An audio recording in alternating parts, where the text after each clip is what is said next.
Well, good morning. Thank you very much for being here. Thank you for inviting me, Harvey. I want to do three things this morning. I want to tell you a little bit about behavioral economics. I want to talk about what it is and what behavioral economists do and what they don't do. I want to spend a little bit of time talking about the implications of all of that wonderful stuff for financial well-being and financial literacy. And then I want to make a case as to why financial literacy is not enough, why we actually need to augment that with some of these ideas that I'll talk about this morning. But my goal here is that at the end of the session, hopefully everybody has one or two specific ideas that they can take back with them.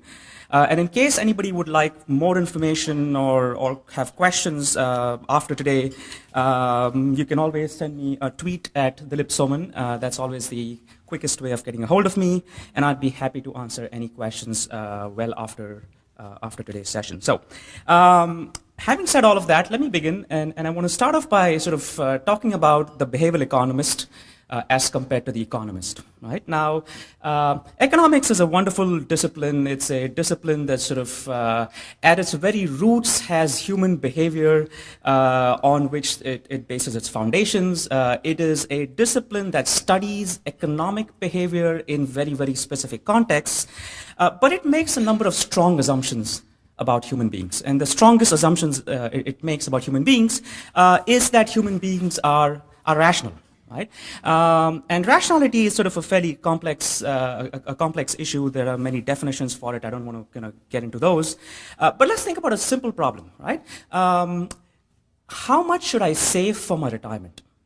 Right? So suppose somebody came to you and said, well, how much should I save for retirement? How should the economic agent go about answering that question? Well, it turns out in economics, there's a very precise theory that answers that question. That theory is called the life cycle hypothesis of consumption. It basically says that every human, every agent consumes and earns such that the net present value of their future consumption stream equals to the net present value of their income stream.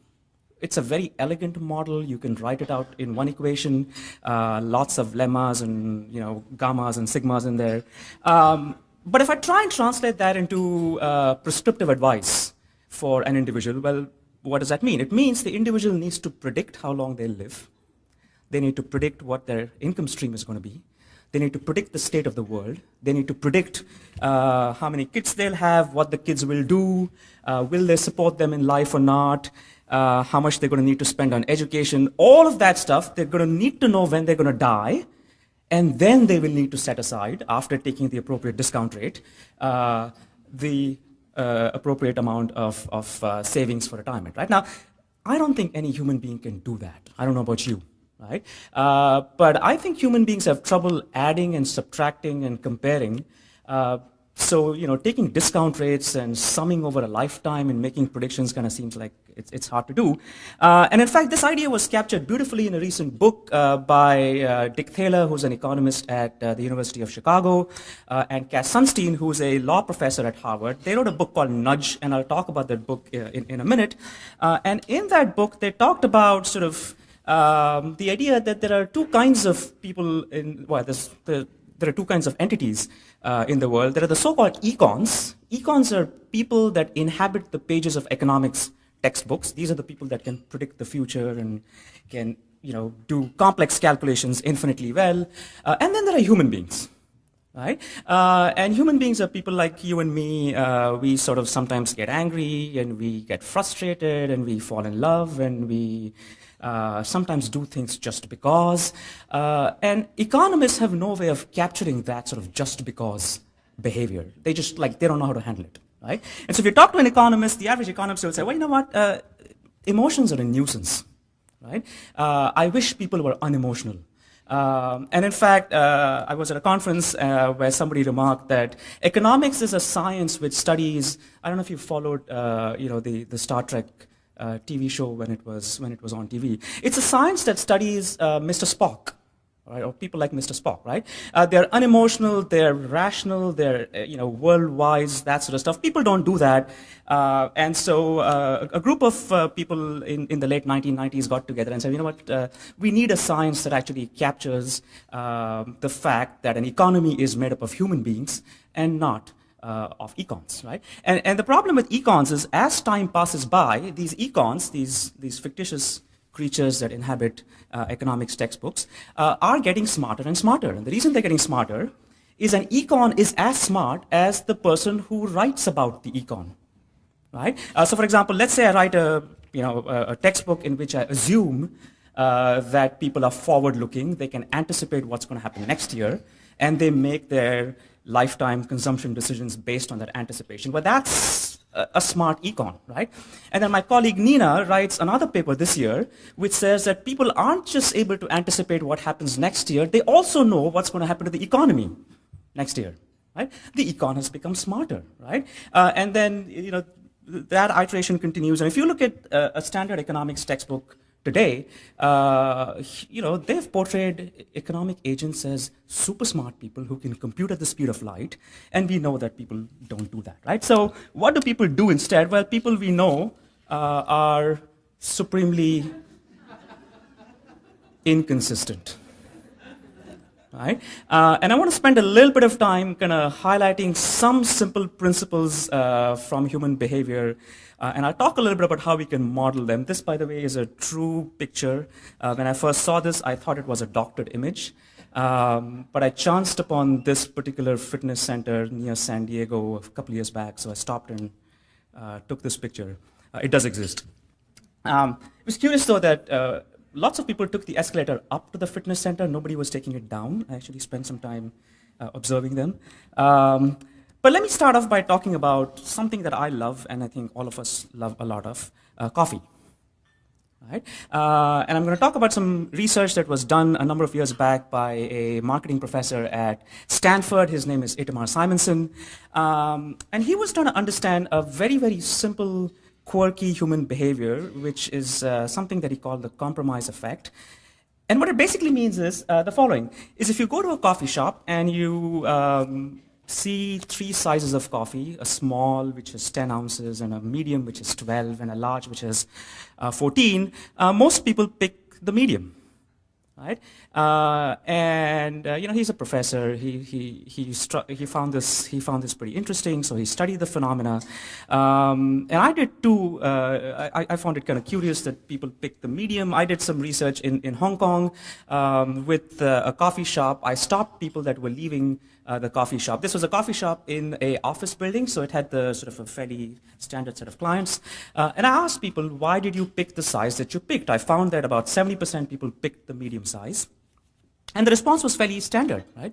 Everybody said, well, the small cup has too little, the large one has too much, I'm going to feel too full, the medium cup has just the right amount of coffee, right? And so we said, well, that's great. After 3 weeks, we did something slightly devious, which is we added 2 ounces of coffee to every size. So instead of 8, 10, and 12, we now made it 10, 12, and 14. Surprise, surprise, people still picked the medium, right? And we asked them why they had picked the medium, same people, and they said, well, didn't I just tell you like 2 weeks back?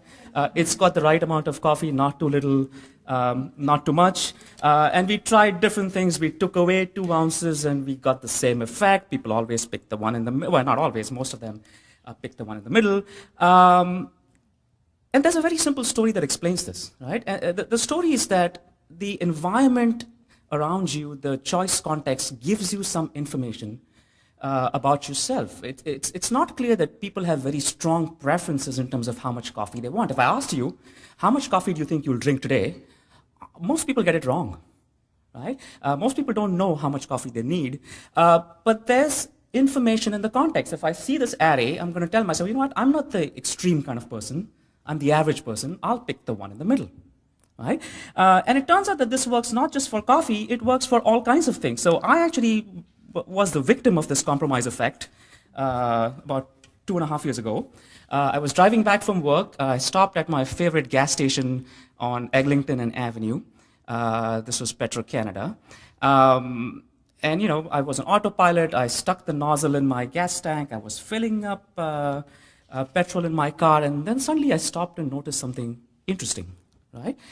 Which was, I had been buying gas from this gas station for years and years and years, and they sold me 87 and 89 and 91, and all of a sudden, that particular day, I saw an octane 94 fuel. I'd never seen that before, right? And it struck me as strange. I'm an engineer by training. I seem to recall from my engineering days, one of the things I had done in engineering school was to study the design of petrol vehicles. And I remembered vaguely that most cars that are made need up to a 90 or 91 octane fuel. You don't really need a 94 octane fuel. So I said, why are they selling 94 octane at a gas station when in fact cars don't need that quality of fuel? So called up a friend of mine in the engineering school. He confirmed that the only engines that need 94 octane fuel are airplane engines. And so I wondered why Petro-Canada was selling 94 octane. I had a former student that worked in Petro-Canada, so I gave him a call and I said, can you share some data on what's actually happening to people's purchasing? And the data said something very interesting, right? The data actually said that before 94 was introduced, octane 89 was the most popular choice, right? After 94 was introduced, you see what I've done there, that blue light? Without thinking, I had picked 91. Right? And I thought I studied human behavior and I understood and monitored behavior, but I fell into that trap. Right? And again, the story is very simple. The story is that now all of a sudden 91 becomes one of the compromise options. It's not the extreme option anymore. I hear Shell tried the same thing in the United States. They got into a bit of trouble because there was actually one noble soul that tried to buy 94 octane, but there was none to be had. And there was a lawsuit and so on and so forth. But again, the story is very simple, that by offering 94, Petro-Canada got the sales of 91 to go up. Right? And if you think about sort of the power in a phenomena like this, right? There's a simple prescriptive advice, which is that if there is anything you want to sell, an idea, a product, a concept, straddle it with two options, one of which is cheaper and worse, and the other one which is more expensive and better, and that increases the likelihood that people will pick the one in the middle. Now, this doesn't always work. A lot of behavioral economics isn't an exact science. It is what we call a stochastic science. It says the probability of people picking something changes. But this really works, and it works because, as I said, people don't really know what their preferences are. They infer their preferences from the environment. Right? Here's a slightly different example.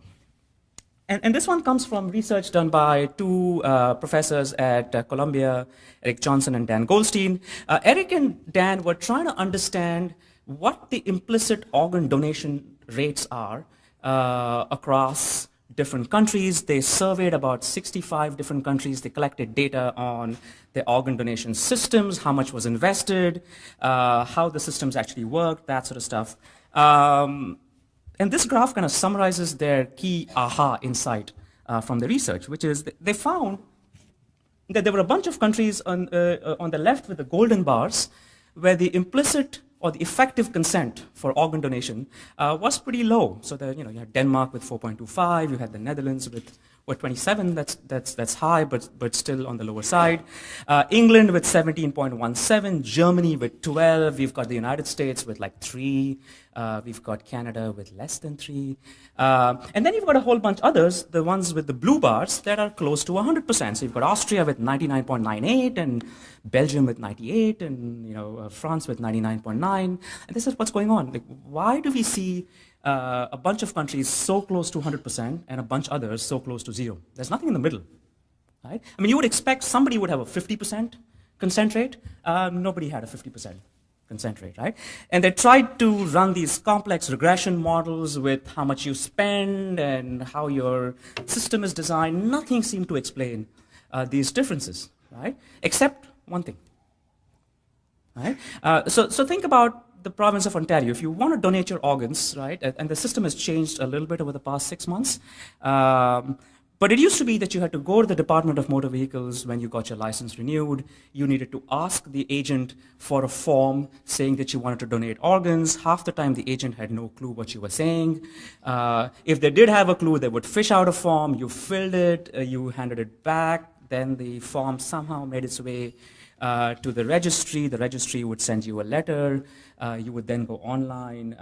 You would sort of, enter your details, and you would then get a card which you needed to sign. And once you did all of that, you were a registered organ donor. Right? It turns out the process in Hungary, for example, is very similar but slightly different. Right? In Hungary, it is assumed that you're going to donate your organs. Right? If you do not want to donate your organs, you go to the Department of Motor Vehicles, you ask for a form. If the guy knows what he's doing, you fill up the form, you mail it in, same story. Right? Now, again, if you think about what's happening here, right? Think about a problem like organ donation or saving for money or whether I should recycle something or put it into the garbage cabinet. These are not things that people are born with a preference for. Right? People infer their preferences based on what's going on around them, and by setting a different default, you create a different norm, right? So if the default is that I'm going to assume that everybody's going to donate their organs, well, that sounds like a good thing to do, right? On the other hand, if the default is that nobody's going to donate organs, well, maybe I shouldn't donate organs too, right? So again, what's happening across these two examples is that people are using information from the environment to sort of form or construct their own preferences. And that's the kind of stuff that behavioral economists are excited by, right? They're excited by the fact that you can actually take a choice environment, you can change things very, very slightly without actually changing the content of the information. You can present something as a different default, you can present something as 3 separate choices versus a choice with 3 options, and you can get big jumps in people's preferences. There is nothing in the theory of economics that can explain any of this behavior. Right? The only thing that can explain this behavior is that people are stupid, right? But people are not stupid, right? And there's a big theory emerging that sort of starts explaining some of these behavioral principles. So this is sort of a default and status quo bias. The whole notion of opting in versus opting out. I moved to Canada from Hong Kong many, many years ago. And when I did, I just started getting more junk mail than I could ever remember in Hong Kong. Right? And I started looking closely at my credit card applications, and there was a difference right there to see. In Canada, my credit card application said, if you do not want to receive junk mail, in very fine print at the bottom, sign here, date it, and sort of get it notarized or something really complicated like that. In Hong Kong, my credit card application said, if you do want to receive junk mail, well, it didn't say junk mail, it said offers, sign here and date it and that sort of stuff. So same story, small changes in question framing have big effects on how people behave, right? Let's talk a little bit about how people think about money. It's an interesting sort of area of research because the economic assumption is that a dollar is a dollar. I mean, no matter where you get it from, no matter how you earn it, no matter who gives it to you, a buck is a buck. It turns out a buck is not a buck. Right? It turns out that people spend money differently as a function of how they earn it. So money that you earn through hard labor is valued more than money that you get as a gift. Well, that sounds strange, right? But that's the way it is, right? In the United States, or in fact in Canada as well, the government takes deducts salary at source, and then at the end of the year, if we've been good, they will send us a refund check. Now that's our money that we get back from the government, right? But people spend their income tax refunds on things that they would never spend their salary on. Right? There's a professor at Harvard who did some research. He just asked people, what do you spend your income tax refund on? Right? And vacations, massages, buying new cars, whatever else, down payment on a new car. Would you spend salary on that? No, never do that. Right? Here's another example, right? So think about a simple thought experiment, right? So let's imagine that you had tickets for or planned to go to the symphony this evening. The ticket is going to be $100. Let's imagine you went to the symphony hall, you bought your tickets, you went out to dinner, and then somewhere along the way you lost the ticket. Right? The box office tells you they can't replace the ticket, so if you really want to go and watch the show, you have to buy another ticket. Right? And the question is, would you do it? Right? And the answer to that question was sort of depends on what they're performing and who you're with and how important is this music to you and that sort of stuff, right? That's not the interesting question. The interesting question is to compare that story with a second story, which is the same symphony hall, the same performance, the same company.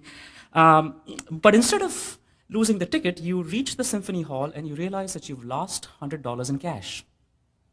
Right? Would you buy a ticket? Right? Now, let me show you the data in terms of what people say. Right? If you lose cash, most people will sort of look at you and say, what sort of a question is that? I mean, obviously I'll buy a ticket. Right? But if you've lost a ticket, only 17% of the respondents will say, yes, I'll buy a second ticket. Right? Now, as a behavioral researcher, this seems perfectly plausible. It's normal. It seems like reasonable behavior. I can construct a few stories as to why this is the case. If you're an economist, this is outright stupidity. Right? Because if you really think about this problem, what's happened is in both cases, the person in question has lost a piece of paper.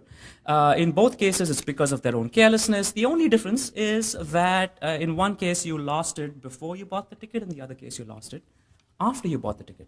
Right? Why is there such a big difference? Well, the story that behavioral economists tell is something called mental accounting. Right? And it's a story which basically says that human beings, I mean, this is a scary story, but it's true, is human beings behave like accountants. I mean, we do. Right? So, for example, when we decide to go to the symphony, we set up this sort of mental account with the budget of $100. And the moment you buy the ticket, well, you know what? That budget is blown. All right? So now if you lose the ticket, well, too bad, buddy, because there's nothing left in that account. Right? But if you lose cash, well, that's okay, because that comes from the general expenses account. Right? Now, the basic phenomena of people treating money differently as a function of how they label it has profound effects and profound implications for how we can get people to save money or to spend money. Right? And I'll talk about that in a minute. Right? But if you just think about your neighbor Joe, who has set aside some cash in a separate savings account, which he has earmarked as his children's education account. Right? What's the likelihood that he's going to spend that money on buying a new car? Right? It's low. Right? And what's happened in that case is he's basically simply by labeling money with a particular purpose, with a particular designation, you are able to change people's willingness to spend that money. And that's really powerful and profound, and we'll talk a little bit more about how to harness that, right? One more quick principle, and then I'll move on. I'll talk about some examples. Loss aversion, the idea here is that losses hurt you more than gains make you happy. Right? It's a slightly abstract concept to gauge because you're comparing two emotions, the amount of happiness versus the amount of sadness. But it's a very simple idea. There was a simple story that illustrates this. Number of years back, 1996 or 7, I forget. I think it was. I lived in Hong Kong. I had this carpet salesman that came to my house. They have the door-to-door carpet salesman. I don't know if you've ever experienced that phenomena. But this guy showed up at my house at 8 a.m. On a Saturday morning. I was barely awake. He rang the doorbell and he said, your colleague so-and-so recommended that I come to your house. And I'm like, why did my colleague do that? Right? And he said, would you like to see some carpets? Right? And I said, I figured that the quickest way of getting rid of him was to say yes. He looked like the persistent type. Right? So I said, sure, just show me 2, and that's all I'm going to see. Right? By way of background, at that point in time, I was poor, and I needed to save all the money that I could. I'm still poor, and I need to save all the money that I could. But he showed me 2 carpets, one of which was amazingly beautiful. It was a hand-woven Indonesian silk rug. I still remember it. It's etched in my memory. There were too many zeros in the price tag. Right? And so I basically said, this is a wonderful rug, but I don't want it. Right? And my look of delight obviously showed on my face because he looked at me and said, sir, here's what I can do for you. Right? Now, the moment a salesman says that to you, that's sort of the kiss of death. So he said, why don't I leave the rug with you for 2 weeks? And I said, you know what, you got to keep in mind, this was a Hong Kong Chinese salesman trying to sell a carpet to an Indian marketing professor. So you've got an interesting cultural context right there. And I said, no, let's not do that, because I know what's going to happen, right? I know you're going to come back in 2 weeks, and you're going to either say that there was an implicit understanding that I would buy it, or you're going to point out to some corner and say that it's damaged, so I should keep it. And he said, no, sir, you know what, you can write up whatever you want, I'll sign it for you, and we can agree on that. So I went up to my home office, I typed up this like legally sounding document with whereas and thereabout and whatever else, right? And he signed it, and I signed it, and he kept a copy, and I kept a copy. And he left the rug, and he came back in 2 weeks, right? He came back, he knocked on my door again at 8 o'clock in the morning, and he basically asked me if I wanted to keep the rug, and I said no, right? And I was expecting some pushback, but all he said was okay. Right? So I'm standing there thinking, you know what, this salesman needs some training. I mean, all he says is okay, right? And he said okay, he went into my living room, rolled up the rug, put it on his shoulder, and left, right? I said, you know, I'm thinking this is easy. I was expecting a lot of resistance, and I followed him to to the door to make sure he was leaving, which he did. And I came back. I shut the door. I came back to my living room, and it looked like a disaster. Right? Now, keep in mind, right? I had that rug in my living room for 2 weeks. I had sort of, my wife bought in these, throws and a couple of cushions that kind of seemed to match with the rug. Everything seemed to go well with the rug. That the picture of my living room in my head had the rug in it. But now that it was gone, I missed it. Right? And I almost called him back, but luckily my wife was home, so she didn't let me do that. But again, notice what had happened, right? When he came to my house 2 weeks ago, the carpet was a gain for me. My reference point, I didn't have it, right? So he was offering me a carpet for a given price tag. After 2 weeks, he was taking it away, right? So it was the same exact carpet, but 2 weeks ago it was a gain, and now it's a loss, right? And because losses hurt more than gains make you happy, I was much more likely to want to buy it in the second case, right? And again, there's a very simple prescriptive story there, which is, if you want to sell people stuff, give it to them for free and take it away, right? Cable companies do a great job with that, right? When I moved to Canada, I enjoyed 600 channels for the first 1 month. And then one fine day I woke up and all I could see was CBC News. Right? And I called and paid the $40 or whatever it was per month to get my cable back, right? And I probably wouldn't have done it had they asked me in the first place. Would you be willing to spend $50, right? So again, same principle, right? Once you take something away, it feels like a loss, right? Let me talk about one more sort of simple behavioral principle, because I think it has huge implications for getting people to do things that are good for themselves. The yes, damn effect. Right? Think about the following. In fact, let's think about this conference, right? 6 months back, when I was asked to speak at the conference, I said yes. I mean, it sounds interesting. It's 6 months away. I looked at my calendar. There was nothing in it. I said, sure. Where do I sign up? Right? Yesterday, after having taught for 6 hours and having 4 other meetings, like, damn, why did I say yes? Right? Now, this happens to us all the time, right? We have this magical belief that the future is always better than the present, right? But it never is, right? And I don't think human beings learn that very well, right? So this yes, damn effect shows up in everything you do, right? So, for example, exercise machines, right? We buy these machines with the mistaken belief that we're going to have so much time in the future that we'll be down in our basements pumping away. But most exercise machines are not used after 2 months after purchase, right? My colleague John Gorville and I did a study a number of years back in a YMCA in the Denver, Colorado area. We actually tracked people in terms of how much they exercise as a function of how they pay for their YMCA membership, right? We had a bunch of people that paid once a year. Right? And so let's say you pay $300 of your annual membership fee on January the 1st. Everybody's on the machines for the first 2 weeks of January. They're all there, right? They've tried every single machine, the elliptical, the bikes, everything, right? By February or March, other things start becoming more important, right? The pain of payment has kind of sort of faded into the background. By July, nobody's there anymore. By October, what, YMCA? And in November, the consumption spikes up just a little bit because that's when you get your renewal notice. Right? And you say, geez, I paid $300 for this stuff, right? I'm going to go consume it. Okay? On the other hand, if people pay monthly, then they are much more regular with their exercising behavior. Right? Now, this is again very profound because it tells me that I can actually change the way people consume things simply by making the pricing of that thing more salient to them, right? Case in point, we did a study a number of years back in the Boston, Cambridge area in the United States, where we looked at health plans. People paid a lump sum every year for a health plan that included an annual checkup and a vaccination and a couple of doctor's visits and so on and so forth.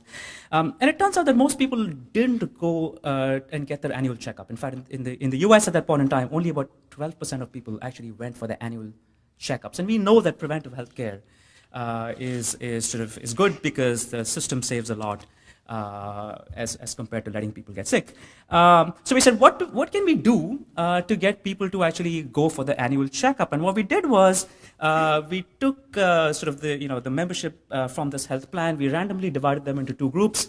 In one case, we basically told them that you're paying X dollars for this annual plan, out of which a certain amount goes towards your annual checkup, right? And in the other condition, we just said you're paying X dollars for the annual plan, right? And we found that the ones that were told that that they were entitled to a health checkup because they'd already paid $50 for it, were 6 times as likely to go and get their annual checkup than people who were not told that. Right? We did a bunch of other interesting things. One of the things we did was we called up a number of people and we randomly gave them an appointment, right? We just called them and said, you know what, you have an appointment on January the 16th at 4 p.m. Please call us if you want to change it, right? And simply by giving people appointments, we were able to increase the consumption of annual checkups by 5 times, right? Because what you're doing is you're now no longer putting the ball in people's court, right? It's the default story all over again, right? Is if I'm going to tell you, you have to call me to set up an appointment. Well, there's too many things to do. I've got meetings today, and I have to take my kids to work. I don't have the time. But if you give me an appointment, and then you say, well, look, call me if you want to change it, right? Now, all of a sudden, I find room in my calendar for it, right? So that's the yes, damn effect, and it can be used in very powerful ways. The simplest thing you can do is every time you want to get people to do something that's good for themselves, make sure you tell them to do it not today, but in the future. Right? Get them to pre-commit to doing stuff, and they'll do it for you. Right? Now, I'm just going to share with you one simple example. This is completely unrelated to financial well-being, but I want to share it because I think it's interesting. This is an example from Google Labs. It's about a behavior that a lot of us engage in, which is we send email that we later regret. Right? I mean, all of us do this, right? And we end up regretting the email only after you hit the enter button on your keyboard. I mean, you can stare at that email for as long as you want. It seems perfectly fine, right? But it's only when you hit the enter button that the damn part kicks in, right? And this problem can become worse if, in fact, you are in the habit of going out for a drink on Friday evening, and you come back home and you decide you want to email your boss and tell them what you really think about them. Or about their idea. But what Google lets you do is it lets you impose a self-control device on yourself, right? So for example, you can tell Google, look, I plan to be drunk on Friday evening, right? Or Thursday morning, or whenever it is, right? And it's not just drinking. You can say, I'm going to be stressed. I have, my kid is in hospital. I'm going to be stressed. So impose a check on my email. And what Google will do is during the period when you tell it to be vigilant, it'll make you solve 5 math problems. Right? So you write up your email, you hit enter, and then it says, what is 69 minus 38, and what is 11 times 2? And if you get all 5 of them correct, it'll send your email. Right? The thing, here's what's interesting about it, right? You can set this up And once you set it, it is set in stone. You can't undo it. Right? And it lets you do that every month. It lets you specify, when to check your email. But that's the kind of thing, that is sort of, you think about it as a self-control device that you can impose on yourself. Okay. Now, I'm going to skip this one. Let me talk about nudging, and I'll talk about a couple of specific examples. Right? So this is the book I talked about, Taylor and Sunstein. The point they make in the book is interesting, which is they say, well, look, you know what? Rather than investing effort into, well, I guess rather than isn't the right word, but in addition to investing effort into persuading people or making the product better or whatever it is, could you change the context in which the decision is made and increase the likelihood that people will do what is good for them, right? So for example, if I want people to consume more, more healthcare, or preventive medication, can I sort of set up the context such that they have an automatic appointment and then they need to call in to change that, and that's a nudge because you haven't actually changed how much they pay, you haven't changed what the product is, the only thing you've changed is the decision that they're going to make, rather than sort of an opt-in decision, now they're making an opt-out decision, right? So that's the point they were making, and I just want to make sort of two key ideas in terms of applying a lot of what is said in that book to financial well-being and financial literacy, right? There's been a lot of debate about nudge versus educate, right? So people in the community talk about, well, you know what, nudging is degrading because you're actually manipulating people. Educating them is empowering because you give them the tools. I don't know that that's a, one or the other debate. I think the debate should be how can we best harness both, and I'll talk about why I think you need to do both. And I do also want to make the point that nudging is just one way of harnessing human psychology. There are many other ways. You could think about products that are behaviorally informed or programs that are behaviorally informed, and I'll give a couple of examples of that as we go through, right? So if you think about behavior change, right, especially in the financial context, I mean, there are three things that I think need to happen. One is people sort of need to recognize that there is a problem. People need to recognize, gee, I should be saving more, or gee, I don't have any, any funds for my children's education. Once they've recognized that, they need to actually go out and act, and that action could involve opening an account or starting an RESP or whatever that might be. And then they need to maintain and nurture that action. Right? So it's not just important to open the account, but you've got to make sure that you contribute to it and keep nurturing it. And I would make the argument that I think education is huge for step one and step three. Right? So education is important to get people to realize that they need to do stuff.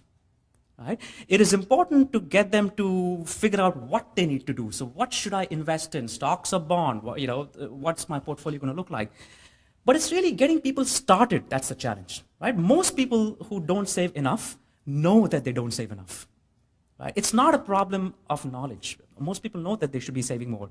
It's just real life gets in the way of just going and opening a bank account, for example. Right? So that's the spirit in which sort of I think about nudging versus education. Simple example, right? This was research done in the US on the very simple idea of how do we get people to open bank accounts, right? And this was done with unbanked low-income consumers in the US. This was research done at a soup kitchen in Trenton, New Jersey. Right? They attended a financial literacy workshop. These were people that had no bank accounts. Whatever little savings they had, they would put into plastic bags and stuff them under the mattress. And a lot of people would tell you that the reason I don't open a bank account, well, there's two things. One is I have these 6 jobs I'm trying to juggle and 3 kids I'm going to raise, right? I don't have the time to go and open a bank account. Okay, that's one, right? And then other people would tell you, well, look, I feel uncomfortable going and doing this, right? There's all these people in suits in the bank, and I don't feel like I belong there, right? So in the workshop, the researchers actually talked about the benefits of opening a bank account, and everybody nodded and said, sure, they would do it. Only about 11% went and opened a bank account. Right?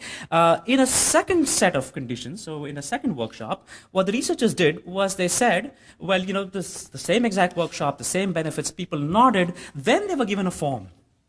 Right? And in the form, basically, they had to put down their name, their social security number, and sign a statement saying, yes, I do intend to open a bank account. And they signed it, the forms were collected, and 63% of people opened a bank account from that workshop. Right? Now, notice what's happened here, right? The only difference between the two workshops was somebody implicitly agreeing to open a bank account through signing a piece of paper. It somehow made that commitment more real. The piece of paper said, I know you're busy today, but sometime in the next month, would you open a bank account? People said yes. Suddenly, 6 times as many people went and opened a bank account, right? So that's a simple nudge. It hasn't changed the offer. It hasn't changed the content of the program. But it's got more people to open bank accounts. Here's another product, right? And again, it's described beautifully in the Nudge book. It's called it's a program called Save More Tomorrow. It relies on this idea that people are willing to commit to saving in the future, but today they have financial needs, right? And so this was run in a number of companies. Employees promised to save more tomorrow, right? Essentially, the plan manager came to you and said, well, look, I know you've got financial commitments today, but would you save more tomorrow? Do you think it's a good idea to save more in the future? And everybody said yes, right? And then they signed a piece of paper which says, every time I get a salary increase, X%, and they could determine what that X was, is going to get swept to a separate bank account, which I'll never see. Now, they didn't actually say that, but that's what happened. Right? So separate bank account, and the savings were linked to the salary increases. So every time there was a pay hike, people saved more. People were automatically enrolled into the program, so they had to opt out if they didn't want to do it. Right? And that was beautiful because a lot of people, this was a norm story. Everybody else is in the program, must be a good program. I'm going to be in it too. Right? So a lot of people didn't bother to opt out. And this was beautiful from a number of different behavioral dimensions. Dimension number 1, we talked about loss aversion, right? Saving more today is a loss because I now have to give up something that I'm used to, right? But in the future, because I never actually see that X%, I never get used to that consumption. Right?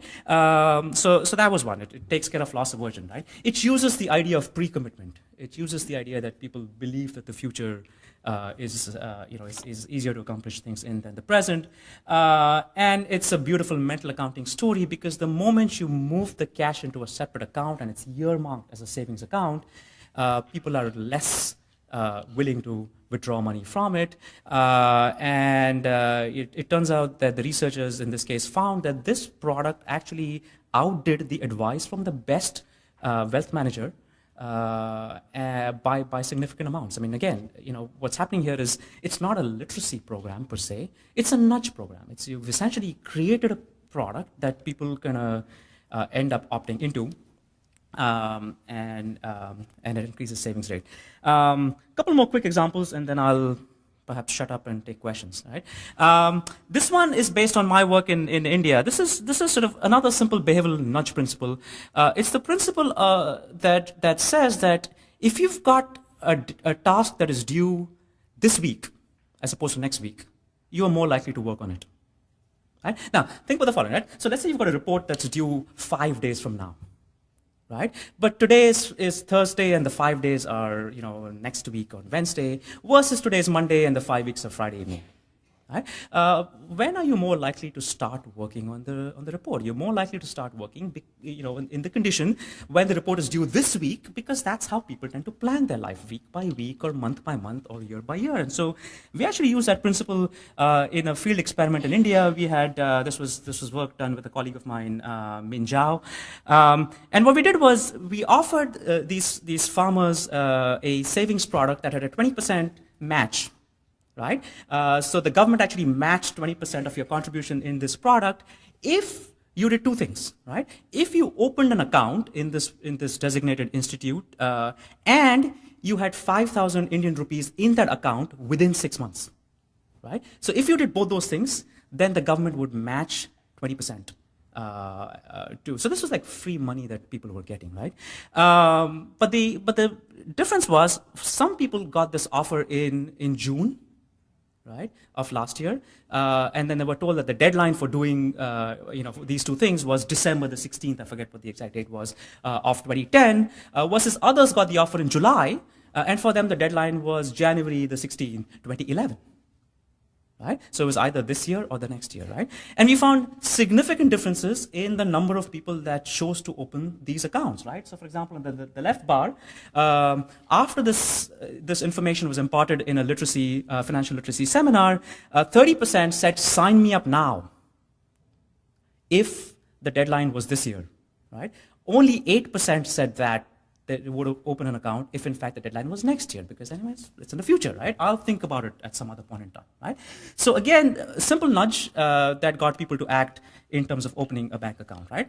My last example has to do with again, rural India, helping people save more money. Again, education helps to convince people about the need to save. Most people comprehend the need to save, yet they don't actually save more. So how could we actually convert intent into action? And I thought about this problem, and this was done in the Indian context, rural India, unbanked consumers, cash economy, unpredictable earnings. So the harshest possible conditions under which you could design savings products. I thought about solving this problem by solving a slightly different problem, right? And the different problem was a popcorn problem, right? I've got a picture on the left of what you would get if, in fact, you went to the concession stand during the movies and asked for a large popcorn, right? You get this big bucket. It's kind of like that big, right? It's got about 16 cups of popcorn. You don't even want to know how much butter is there in it. And what is shocking about these buckets is that most people actually finish the entire thing during a movie, right? But think of a simple thought experiment, right? Suppose I took the same quantity of popcorn and I divided it up across 3 or 4 or 5 or 6 bags, and I gave you those 6 bags. Would you eat as much? Right? And the answer is no. Right? As a behavioral economist, well, that's interesting, but why does that happen? Right? It happens, and I've got a theory that explains that. It's called a theory of decision points.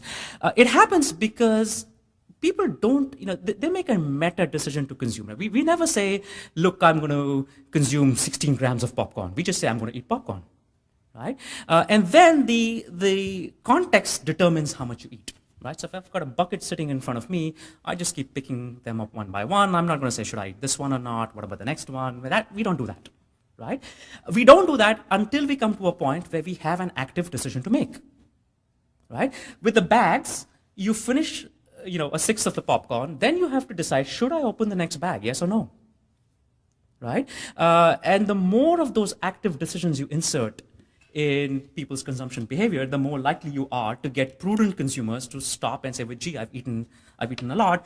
It works with popcorn. Does it work with cash? Right?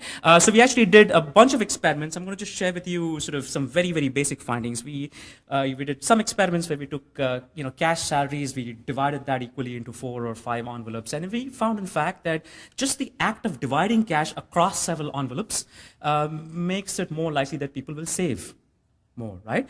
We also use the idea of labeling money. So the point I made earlier about giving money a name changes people's behavior. So we use that principle with some laborers in India. We actually gave them about 10% of their cash salary in a separate envelope. It was marked savings, right? And we said, this is what you should aim to save, right? So it was segregated, it was earmarked.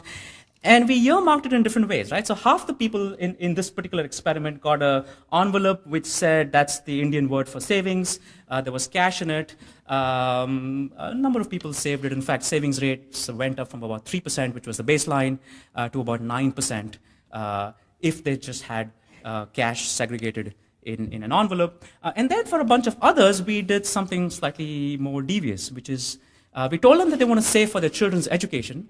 And then we put a picture of their children on the envelope, right? And suddenly savings rates doubled. Okay, we've done even more devious things with these envelopes. So right now, we are actually doing a study where instead of using paper envelopes, we use plastic envelopes. Right? And the trouble with plastic envelopes is you can't tear them open easily. Like paper, you can just kind of do that if you wanted to. There go my notes. But with plastic, you need a perforation. Right? And what we did was, in one condition, we actually had a perforation running through the left side of the envelope. In the other condition, we had it running through the right side of the envelope. which meant that if you had to get the cash, you had to tear the picture of your kids. Right? Nobody did that. Right? And again, the idea is very, very simple. Is essentially what we've tried to do in some of these experiments is to inject a dose of emotion. We've tried to inject a dose of choice architecture. We've tried to inject a dose of sort of simple behavioral economics to supplement the literacy programs that we've been running, right? So the message I want to leave you with, I think, is a fairly simple message. I mean, there's a whole bunch of other things we could talk about, but I'm going to skip that, right? Is I think, literacy is great. I think it's essential, it's necessary, but I think we have to help people act on the knowledge that they have, right? And that's where I think behavioral economics plays a big role. There are still some challenges. I think it's a very new science. So unlike economics, we don't have as many models or prescriptive devices in our field. The rules of thumb that we have are still very general, right? They're very context specific as well. So what might work in the Indian context might not work in the Chinese context. So you've got to actually experiment a lot. And the field as a whole focuses more on the direction of effects and not on the sizes of effects. So it's difficult for me to predict by how much savings rates would go up. But I can predict that they would go up, right? There are also issues of scaling. So there are lots of examples like the ones I've talked about in India, in the United States, some in Canada, of local success, right? But there are bigger challenges in terms of scaling them up. So this works beautifully in 6 villages in India. Will it work as a nationwide program in Canada? That's an empirical question, right? And a lot of work in behavioral economics is trying to take what we now think are just purely empirical questions and convert them into theoretical models. But that's the state of the field. Hopefully you've got at least one idea that you can take home to your organizations tomorrow. But I'm always available for questions. And if you have a few minutes now, I'll take some questions now. But feel free to contact me at any point in time. Thank you.